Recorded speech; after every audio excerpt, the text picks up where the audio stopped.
Hello friend, तो कैसे हैं आप लोग? आप सब अच्छे होंगे। आज हम देखेंगे इंडक्टिव इफेक्ट। ठीक, इसी को बोला जाता है आपका प्रेरिक प्रभाव। इसको क्या बोलते हैं हम?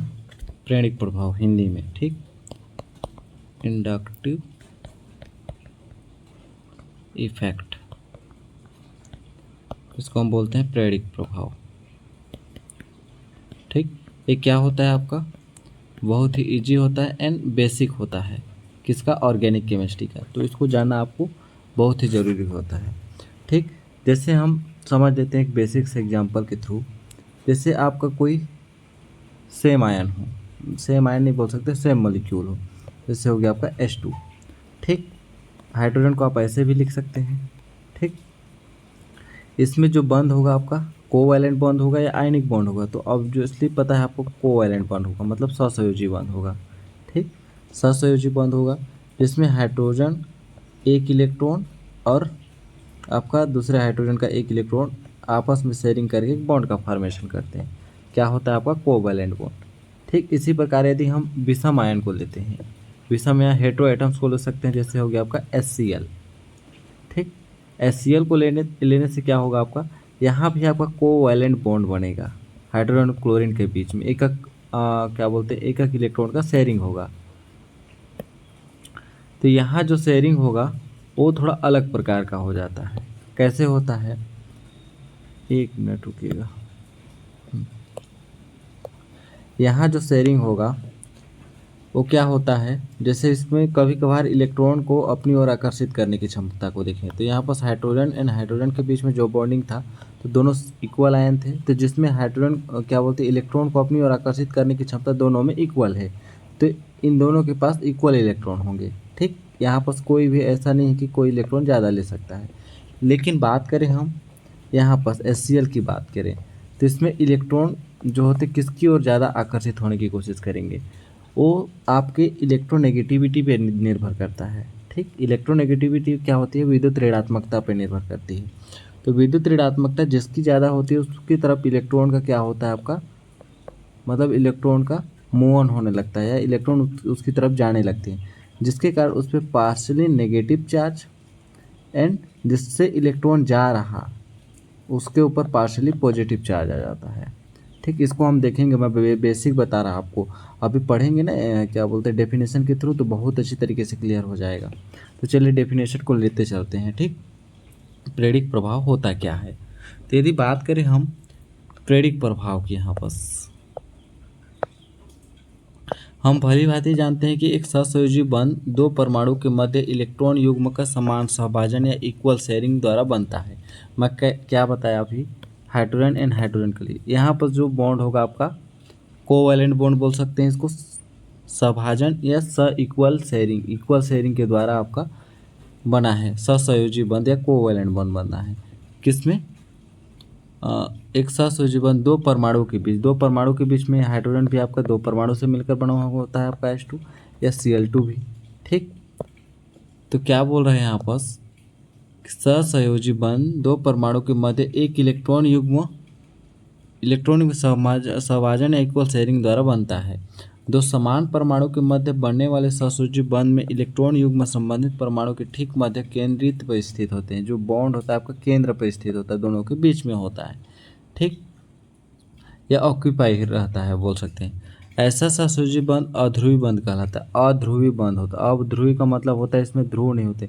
आपको पता होगा धन ध्रुव एंड ऋण ध्रुव।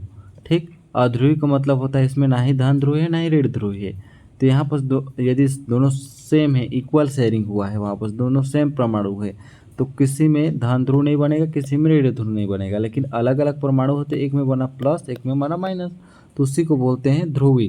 तो क्या हो गया आपका? अध्रुवी बंध कहलाता है। उदाहरण के लिए जैसे हाइड्रोजन, यदि बात करें हम क्लोरीन के बीच में कोवैलेंट बॉन्ड, तो यहाँ पर क्लोरीन और क्लोरीन के बीच में यदि बंध की बात करें हम, तो यहाँ पर क्या होगा? दोनों सेम परमाणु है तो ए भी आपका सेम इलेक्ट्रोनेगेटिव शो करेगा, ए भी आपका सेम इलेक्ट्रोनेगेटिव शो करेगा। तो दोनों के बीच में इलेक्ट्रॉन का जो साझा होगा आपका सेम होगा। ठीक, परंतु जब सहसंयोजी बंध दो असमान परमाणु के मध्य बनता है, दो असमान परमाणु, तो सिग्मा बंध बनाने वाला इलेक्ट्रॉन युग्म दो परमाणु के मध्य कभी बराबर सहभाजित नहीं हो सकता। जो आपका सिग्मा बॉन्ड बनेगा उन दोनों के बीच में, अलग अलग परमाणु के बीच में, तो उसमें जब इलेक्ट्रॉन का साझा होगा, आपका आपस में इलेक्ट्रॉन का साझा है, इलेक्ट्रॉन को अपनी ओर खींचने की बारी आएगी, तो वहाँ पर क्या होगा, बराबर इक्वल भागों में नहीं बांटा जाता, परंतु अधिक ऋण विद्युत परमाणु तरफ थोड़ा अधिक आकर्षित करता है। उदाहरण के लिए यदि बात करें हम कार्बन एंड हैलोजन की, यहाँ पर एक्स का मतलब होता है कोई सा भी हैलोजन, जैसे हो गया आपका हैलोजन एंड कार्बन। तो हैलोजन जो होता है कार्बन की अपेक्षा अधिक ऋण विद्युत तत्व होता है, आपको पता होगा। ठीक, ऋण विद्युत तत्व है तो CX बनाने वाला इलेक्ट्रॉन युग्म X की ओर ज़्यादा आकर्षित होगा। X मतलब हो गया आपका हैलोजन की ओर ज़्यादा आकर्षित करता है, जिससे परिणाम स्वरूप X पर आंशिक ऋणावेश, आंशिक पार्शली आपका ऋण आवेश प्राप्त कर लेता है, जबकि कार्बन परमाणु आंशिक धनावेश। तो इसका एग्जाम्पल हम देखेंगे। यदि एग्जाम्पल की बात करें, इसको पढ़िएगा तो आप अच्छी तरीके से क्लियर हो जाएगा। ठीक, यदि एग्जाम्पल की बात करें हम यही HCl का, H और Cl का, तो यहाँ पर से यदि बॉन्ड शेयरिंग की बात करें तो आपका इन दोनों में से कौन आपका ज़्यादा इलेक्ट्रोनेगेटिव मॉलिक्यूल है या तत्व है, आपका क्लोरीन है। ठीक, यहाँ पर क्लोरीन ज़्यादा इलेक्ट्रोनेगेटिव तत्व है, तो जो इलेक्ट्रॉन होते हैं इसकी ओर आकर्षित होने लगते हैं, इसकी ओर शेयरिंग होते लगते हैं। तो यहाँ पर आ जाएगा आपका पार्शली नेगेटिव चार्ज, और प्लस का हाइड्रोजन के पास आ गया आपका पार्शली पॉजिटिव चार्ज।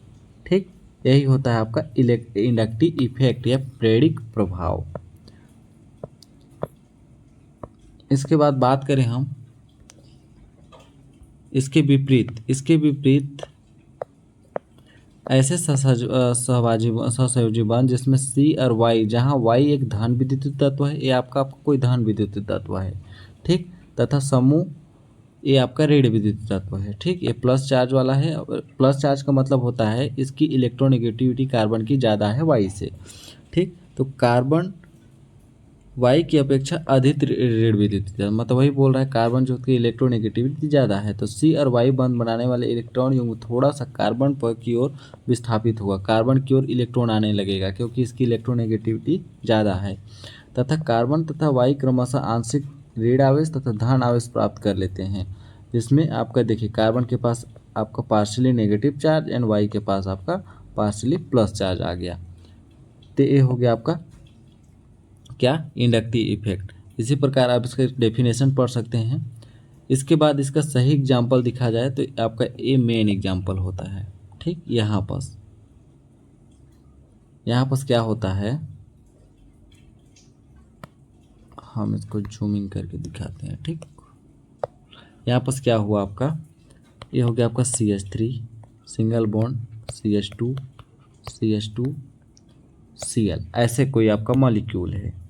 ठीक, तो इसमें इलेक्ट्रोनेगेटिविटी किसकी ज़्यादा है, आपकी कार्बन की, हाइड्रोजन की कि क्लोरीन की, तो आपको ऑब्वियसली पता है आपका क्लोरीन की। तो क्लोरीन की ओर इलेक्ट्रॉन क्या होंगे, मूव ऑन करने लगेंगे ऐसे। ठीक, इलेक्ट्रॉन इसकी ओर जाने लगेंगे क्योंकि इसकी इलेक्ट्रोनेगेटिविटी हाई है। तो यहाँ पास आ गया आपका पार्शली नेगेटिव चार्ज, इसके पास पार्शली पॉजिटिव चार्ज, इसके पास पार्शली डबल पॉजिटिव चार्ज, और CH3 के पास पार्शली ट्रिपल पॉजिटिव चार्ज। तो ये हो गया आपका इंडक्टिव इफेक्ट। मतलब इंडक्टिव इफेक्ट में वही होता है कि इलेक्ट्रॉन को अपनी ओर आकर्षित कौन ज़्यादा कर सकता है, उस पर क्या चार्ज आएगा। ठीक, तो वही यहाँ पास हुआ है। देखिए इस क्लोरीन के पास पार्शली नेगेटिव चार्ज, इसके पास +1, एक ही प्लस चार्ज, इसके पास डबल प्लस चार्ज, मतलब पार्शली जो दिखा रहा ना कि थोड़ा थोड़ा इलेक्ट्रॉन इसकी ओर आकर्षित हो रहा है। ठीक, यदि बात करें हम +I प्रभाव एंड -I प्रभाव, तो जो इलेक्ट्रॉन को अपनी ओर खींचेगा, जो इलेक्ट्रॉन को अपनी ओर खींचता है वो आपका -I प्रभाव शो करता है। ठीक, और जो जिससे इलेक्ट्रॉन खिंचाता है, जो इलेक्ट्रॉन दान करता है, जैसे यहाँ पर आपका CH2 से इलेक्ट्रॉन इसकी ओर जा रहा, तो ये आपका दानी हुआ एक तरफ से, तो ये +I प्रभाव शो कर रहा, और ये आपका -I प्रभाव। इसका मतलब तो समझ गए। तो वही यहाँ पर बोल रहा है कि जो परमाणु अथवा समूह इलेक्ट्रॉन को हाइड्रोजन की अपेक्षा अधिक प्रबलता से आकर्षित करते हैं उसे -I प्रभाव डालते हैं। आकर्षित करने वाला तत्व तो कौन सा हुआ आपका, -I प्रभाव वाले। ठीक, अर्थात इलेक्ट्रॉनों को अपनी ओर आकर्षित करने अथवा खींचते हैं। -I का तात्पर्य होता है आपका नेगेटिव इंडक्टिव इफेक्ट। ठीक, -I प्रभाव डालने वाले समूह में कुछ उदाहरण होता है आपका डाइनाइट्रोजन ऑक्साइड, ठीक। इसके बाद हो गया आपका क्लोरीन, ब्रोमीन, आयोडीन, फ्लोरीन, आपका कार्बोक्सिलिक एसिड एंड OCH3, ठीक। इसके विपरीत ऐसे समूह जो इलेक्ट्रॉन और हाइड्रोजन की अपेक्षा कम प्रबलता से आकर्षित करते हैं, प्लस प्रभाव डालते हैं, ठीक। प्लस आई प्रभाव का तात्पर्य इलेक्ट्रॉन को प्रतिकर्षित तथा इलेक्ट्रॉन मुक्त ग्राही। इलेक्ट्रॉन मुक्त ग्राही का मतलब होता है इलेक्ट्रॉन डोनेटिंग ग्रुप, इलेक्ट्रॉन को देने वाला ग्रुप, ठीक। तो वही हो गया। तो इसके एग्जांपल हो गया आपके CH3, CH3 minus CH2, CH3 3 times CH and CH3 3 time, ठीक, कार्बन के साथ। तो हो गया। इसके बाद इसकी बात करें हम चार्ट की, तो यहाँ पर चार्ट भी आपका दिया गया है। यहाँ पर इसका चार्ट भी है आपका कि कौन माइनस आई प्रभाव डालेगा, कौन प्लस आई प्रभाव डालेगा। तो इसको आप एक बार देख लीजिएगा। तो यही होता है आपका इंडक्टिव इफेक्ट। आई होप दोस्तों अच्छे से आपको क्लियर आया होगा। मिलते हैं नेक्स्ट वीडियो में, तब तक के लिए धन्यवाद।